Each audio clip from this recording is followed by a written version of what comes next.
Good morning. आज हम लोग पढ़ेंगे समानुपात।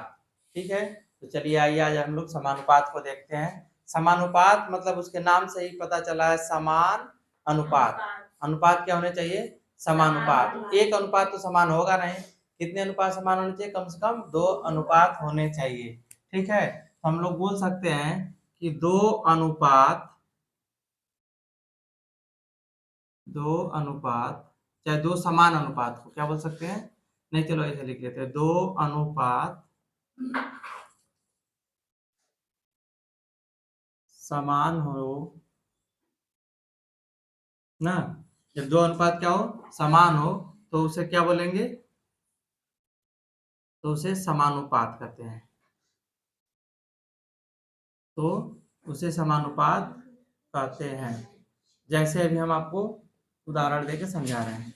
जैसे आपका हो जाएगा, मान लीजिए 5:10, एक अनुपात हो गया। दूसरा अनुपात हम ले लेंगे 4:8। ठीक है, अब इस दोनों अनुपात को हम लोग देखेंगे क्या दोनों समान है कि नहीं है। ठीक ना, तो दोनों अनुपात को हम लोग देख लेते हैं। इसको लिखेंगे आप 5/10, ये आएगा आपका 1/2। इधर का हो रहा है 1/2। ठीक, इसको करेंगे तो यह जाएगा आपका 1:2।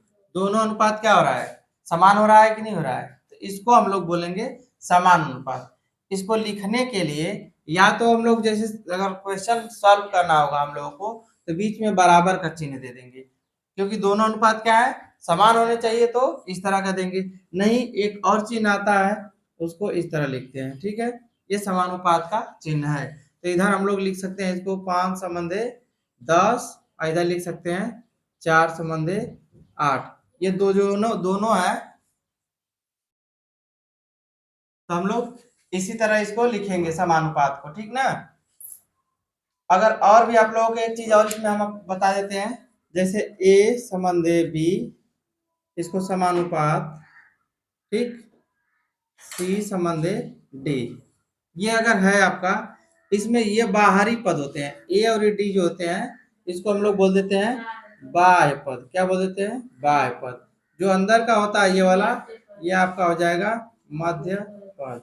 ठीक, अगर एक एक पद का नाम पूछा जाए तो इसको बोला जाएगा प्रथम पद, इसको बोला जाएगा द्वितीय पद,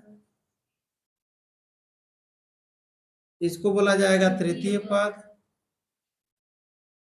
और इसको बोला जाएगा चतुर्थ पद।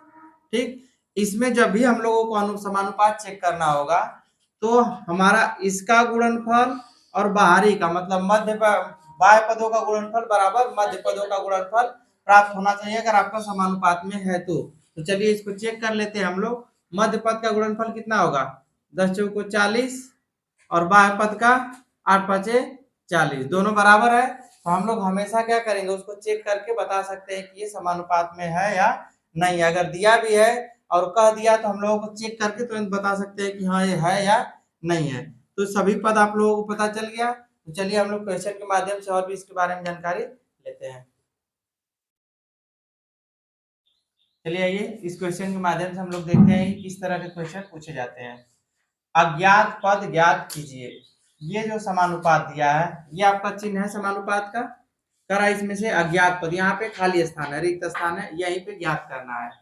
सबसे पहला चीज हम लोगों को फार्मूला पता है, अभी बताए हैं कि बाह्य पदों का गुणनफल बराबर होता है मध्य पदों का गुणनफल। मध्य पदों का गुणनफल। ठीक, ये भी हो गया। इसको हम 2 तरीके से लगा सकते हैं। क्या तरीके से? 2 तरीके से। पहला तो हम लोग यहाँ पे कुछ मान लेते हैं, उस तरीके से पहले समझा देते हैं, फिर दूसरा तरीका। तो यहाँ पे मान लेते हैं हम लोग क्या है, यक्स है, तो इसको लिख सकते हैं 8 संबंधे यक्स संबंधवान या समानुपात 7 संबंधे 14 हो गया। इसको लिखेंगे 8/x। इसके लिए हम लोग बराबर लिख लेते हैं, क्योंकि दोनों अनुपात क्या है, समान है। तो इसको लिख देंगे 7/14। यक्स बराबर हम लोग यहाँ पे निकालेंगे, तो क्या हो जाएगा, यक्स इधर करेंगे तो हो जाएगा 8 × 14/7। 7 × 7 = 7, 7 × 14 आएगा कितना? 16।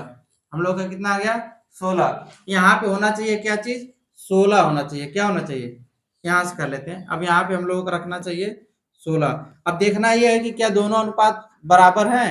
8 एकम 8, 8 दूना के 16, एक संबंध 1/2 आया। इधर भी है कितना 7 बटा के, तो 7 एकम 7, एक संबंध कितना आना चाहिए 2। दोनों अनुपात बराबर है, तो दोनों अनुपात बराबर मतलब ये समानुपात सही है, हम लोगों का मान सही आया, पहला तरीका। दूसरा तरीका ये कहता है आपका कि ये दोनों समानुपात है ना, मतलब समान अनुपात है, इसको चेक कर लीजिए।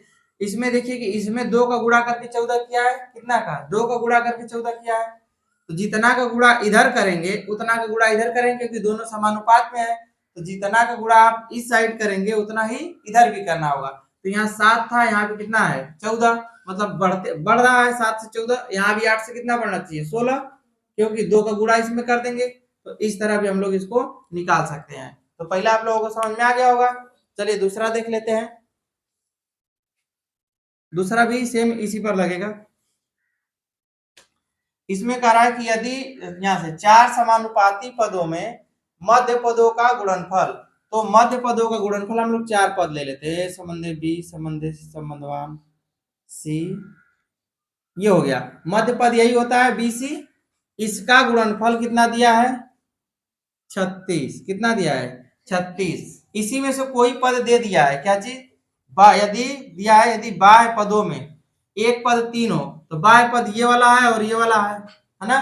इसी में से एक पद मान लेते हैं ए बराबर कितना दे दिया है 3, तो दूसरा पद मतलब डी पूछ रहा है, क्या कर रहा है डी पूछ रहा है। तो हम लोगों को पता है कि इसका फार्मूला होता है कि मध्य पदों का गुणनफल बराबर बाह्य पदों का गुणनफल, चाहे बाह्य पदों का गुणनफल बराबर मध्य पदों का गुणनफल। तो हम लोग देखेंगे मध्य पदों गुणनफल 36 बराबर बाह्य पदों गुणनफल ए डी होगा, यही होगा ना। इसका गुणा करेंगे तो अब यहाँ पे ए का मान कितना है 3 रख लेते हैं, 36 बराबर 3 गुणे डी। तो डी बराबर जब हम लोग करेंगे तो हो जाएगा हमारा कितना 36 बटा के 3, कर दीजिए हल इसको, 12 कितना आएगा 12। तो दूसरा पद कितना आएगा इसका 12, तभी ना 12 गुणे 3 करेंगे तो बाह्य पदों का भी गुणनफल 36 हो जाएगा, और मध्य पद का 36 दिया ही है। तो इस तरह हम लोग इस क्वेश्चन को लगाते चलेंगे, ठीक है। चलिए और धीरे धीरे आगे बढ़ते हैं हम लोग। चलिए हम लोग देखते हैं, आप पहले इसमें सीख लेते हैं क्या क्या है। मध्यानुपाती, अगर कोई दिया हुआ है पद ए बी दिया है, इसका मध्यानुपाती कह रहा है निकालने के लिए। तो मध्यानुपाती का मतलब इसके बीच में कोई होना चाहिए। तो इसका मध्यानुपाती अगर हम लोग देखेंगे तो मान लेते हैं बीच में क्या है x मान लेते हैं, तो इसको लिखेंगे a संबंध x, फिर x संबंध b, ऐसे लिख सकते हैं इसको। ये हो जाएगा हमारा मध्यानुपाती। इसको निकालने के लिए हम लोग देखते हैं कि फार्मूला क्या बन सकता है, x बटा के बी। x का गुणा उधर कर दीजिए, तो x स्क्वायर बराबर ए बी। x बराबर क्या होगा कड़ी में ए बी। ये हम लोगों को फार्मूला काम करेगा किसके लिए, मध्यानुपाती निकालने के लिए, कि इसके मध्य का अनुपात क्या होगा, वही मध्यानुपाती निकालने के लिए हो जाएगा। इसके लिए अगर देखेंगे चतुर्थानुपाती के लिए, तो इसके लिए हम लोग मान लेंगे कि चतुर्थानुपाती इसका x है, तो ये संबंध बी समानुपात सी संबंध x, ठीक है। तो इसको लिखेंगे a बटा के b बराबर c बटा x। हमको निकालना क्या है x का मान, x का बराबर करेंगे तो इधर आ जाएगा, ये हो जाएगा c गुणे b, चाहे बी सी कर सकते हैं इसको, और बटा के ये हम लोग का कौन सा पद हो जाएगा चतुर्थ अनुपाती हो जाएगा। तृतीय अनुपाती निकालना होगा तब, तो ए हो जाएगा ए संबंधे बी संबंधे बी संबंधे x, ठीक। तो इसको लिखेंगे a बटा के b बराबर b बटा के x।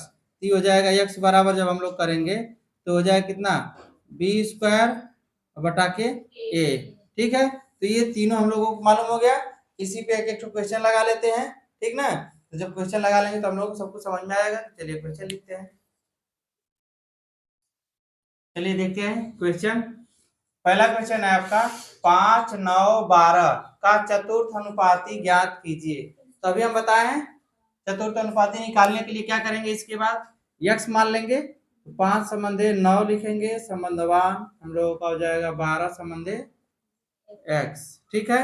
इसको लिख देंगे 5 बटा के 9 और बराबर 12 बटा के x। जब हमको x बराबर निकालना होगा यक्स बराबर क्या हो जाएगा हम लोग का 5, यक्स इधर चला जाएगा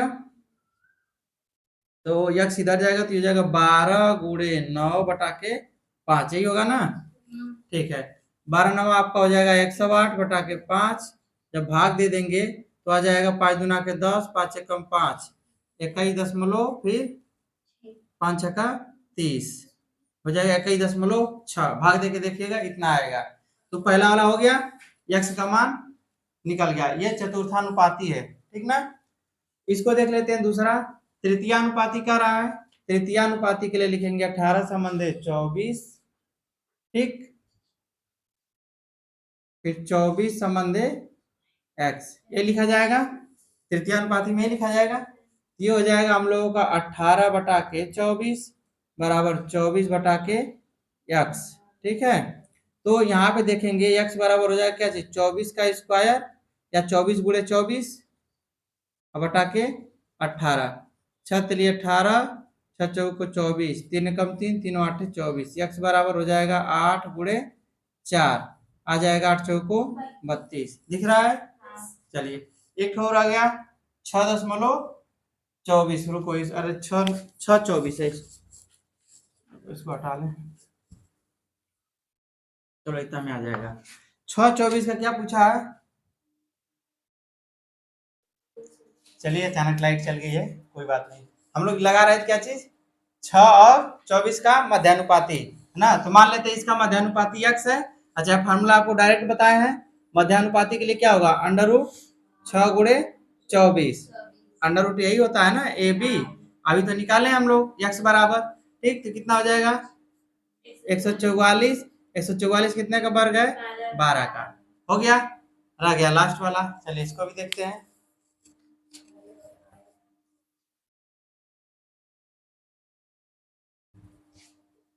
अगला है आपका 0.75 बटा के x बराबर 5/8, ठीक। x बराबर जब हम करेंगे कितना होगा, x बराबर 0.75 × 8/5, हल कर दीजिए, ऊपर कितना आएगा 1 5 × 8, x बराबर आपका आएगा 120, 2 अंक पे दशमलव लगा दीजिए, x का मान आएगा 1.20 या 1.2, इतना हो गया। चलिए और क्वेश्चन देखते हैं हम लोग। चलिए देखिए क्वेश्चन किस तरह घुमा घुमा के आप लोगों से पूछता है, इसलिए हम लोग अलग अलग तरीके के क्वेश्चन को देख रहे हैं। यहाँ पे दिया है क्या अनुपात 25 ग्राम संबंधे 30 ग्राम और 40 किग्रा संबंधे 48 किग्रा समानुपात में है। अभी हमको चेक करना है, क्या करना है, चेक करना है। इस अनुपात को हम लोग चेक कर लेते हैं, 25 बटा कितना कर दें 30, 5 5 25, 5 6 30, आया आपका कितना 5 संबंधे 6, ठीक, इतना ये भी आना चाहिए। इसको भी चेक कर लेते हैं, कितना 8 से कटेगा, 8 6 48, 8 5 40, 5 संबंधे 6, बोल देंगे हाँ ये समानुपात में है, बात सही है। दूसरे वाले को चेक करते हैं हम लोग, 30 सेमी का 3 मीटर से। अब यहाँ पे निकालना है अनुपात का नियम, हम पहले बताए थे कि दोनों का इकाई क्या होना चाहिए, एक समान होना चाहिए, बराबर होना चाहिए। तो दोनों का इकाई समान तो है नहीं, सेमी में है मीटर में है। चलिए हम इसको डायरेक्ट कर रहे हैं, इसका अनुपात लिखेंगे 30 संबंधे या 30/3 मीटर का कितना लिख देंगे 300, होगा ना, 1 मीटर बराबर 100 सेंटीमीटर होता है, तो 3 मीटर बराबर 300 सेंटीमीटर, ठीक है। तो इसका देख लेते हैं हम लोग, एक संबंधे 10, एक संबंधे कितना आएगा इसका 10, इधर तो ठीक है। इधर 18 सेकेंड है, 18 बटा के 5 मिनट का, 5 6 30, 1 मिनट में कितना होता है 30 सेकेंड होता है, 60 सेकेंड होता है। तो 5 मिनट में कितना हो जाएगा, 5 छक्का 30, 300 सेकेंड होगा। तो 300 सेकेंड 18 सेकेंड भाग दे दीजिए, 6 से कट जाएगा, 6 तिली 18 और 6 5 30, ये आएगा 3 संबंधे 50। क्या दोनों समानुपात में हैं, तो लिखेंगे नहीं, दोनों समानुपात में नहीं है। बात समझ में आया। चलिए और आगे पढ़ते हैं हम लोग। देखिए इस क्वेश्चन में पूछा है आपका 15 अगस्त को, 15 अगस्त सभी लोग मनाते हैं स्वतंत्रता दिवस, 15 अगस्त को विद्यालय में बांटने के लिए लड्डू बनवाया गया, ठीक। लड्डू बनाने में प्रयुक्त बेसन और चीनी एक संबंध 3 का अनुपात है। बेसन और चीनी में एक संबंध 3 मतलब कि अगर 1 केजी बेसन है तो 3 केजी कितना है, चीनी है। ठीक है, 1 केजी बेसन में 3 केजी चीनी है। कह रहा है कि यदि बेसन 21 की ग्रा हो, बेसन 21 की ग्रा हो तो चीनी कितना लगा होगा। तो ये 1 था तो ये 3 है ना, मतलब इसका ही 3 गुना है, तो 21 का भी 3 गुना कितना होना चाहिए यहाँ पे, 63। बात समझ में आया, कितना होना चाहिए, 63। 63 की ग्रा चीनी लगनी चाहिए। लेकिन हम लोग दूसरे तरीके से भी इसको देख सकते हैं। इधर लिखेंगे बेसन और चीनी ना हो, बेसन और बटा के चीनी का अनुपात है आपका एक संबंध 3। बेसन को बता रहा है कि 21 की ग्रा है और चीनी का पता नहीं है, चीनी पूछ रहा है, बराबर एक संबंध 3। समानुपात पे आ गया, ये आ गया ना। अब क्या करेंगे, गुणा कर दीजिए। तो चीनी बराबर, ये चीनी चीन वाला नहीं है, खाने वाला चीनी है, लेकिन दोनों नुकसानदायक है। चीन और चीनी दोनों नुकसानदायक है। चीनी हम लोगों के शरीर के लिए और चीन भारत के लिए। ठीक है, इसका गुणा इसमें करेंगे, 21 गुणे 3, ठीक है, बटा 1 आ जाएगा आपका 63 केजी, 63 की ग्रा। आसान है, कोई दिक्कत। चलिए आगे देखते हैं हम लोग दूसरा सवाल। चलिए अगला क्वेश्चन है, लखनऊ से कानपुर की दूरी और लखनऊ से इलाहाबाद के बीच की दूरी में 3 संबंधे 8 का अनुपात हो तो, और लखनऊ से इलाहाबाद के बीच की दूरी 200 किमी हो तो लखनऊ से कानपुर के बीच की दूरी क्या होगी, यही पूछा है। किसके बीच पूछा है, लखनऊ से कानपुर के बीच की दूरी। चलिए हम लोग पहले इसको अनुपात के रूप में लिख लेते हैं। लखनऊ से हम लोग शॉर्टकट में लिख लेते हैं LUC, क्या लिख लेते हैं, LUC। अब तुम लोग लूसी मत समझ लेना, ठीक है। इसका बटा के लखनऊ से इलाहाबाद, अरे इससे लखनऊ से कहां तक, कानपुर, ठीक, कान लिख दे रहे हैं। उसके बाद हम लोग लिखेंगे इलाहाबाद, इलाहाबाद को ए से लिखा था ना, ALL, तो ALL लिख दे रहे हैं आल से कहां तक, लखनऊ से इलाहाबाद है ना जी, LUC से इलाहाबाद, ठीक। इसके बीच की दूरी का संबंध कितना दिया है, 3 संबंधे 8। बात समझ में आ गई। लखनऊ से कानपुर और लखनऊ से इलाहाबाद के बीच की दूरी का संबंध जो है, अनुपात जो है 3 संबंधे 8 दिया है। इलाहाबाद कहां से, लखनऊ से इलाहाबाद के बीच की दूरी ये वाला दिया है क्या, नीचे वाला दिया हुआ है, तो लिखेंगे LUC से, अब ये चलो लिख ही देते हैं, कानपुर बटा के नीचे लिख लेते हैं कितना, 200, ठीक है। यही नहीं दिया, लखनऊ से इलाहाबाद के बीच की दूरी 200 किमी है, 200 रख देते हैं यहाँ पे, 3 बटा के 8। चलिए यहाँ से निकाल लेते हैं, इसको मान लेते हैं कुछ और, यक्स मान लेते हैं। तो यक्स बराबर जब हम करेंगे तो 200 उधर चला जाएगा, तो 3 गुणे हो जाएगा 8 बटा के 200, 200 गुणे, हाँ 200 गुणे 3 रहेगा, 200 गुणे 200 ऊपर हो जाएगा ना, ये नीचे है तो इधर चला जाएगा ऊपर, बटा के 8। हल कर दीजिए, कितना होगा, यक्स 3 गुणे आएगा आपका 8 दूना के 16, 4 8 5 40, 25 25 टाइम 75 यक्स। ये जो लखनऊ से कानपुर के बीच की दूरी है 75 किमी है। कितनी किमी है, 75 किमी है। बात समझ में आई, दूरी हम लोग निकाल लिए। चलिए आगे देखते हैं इसमें का सवाल और। चलिए ये हम लोग का आखिरी क्वेश्चन रहेगा।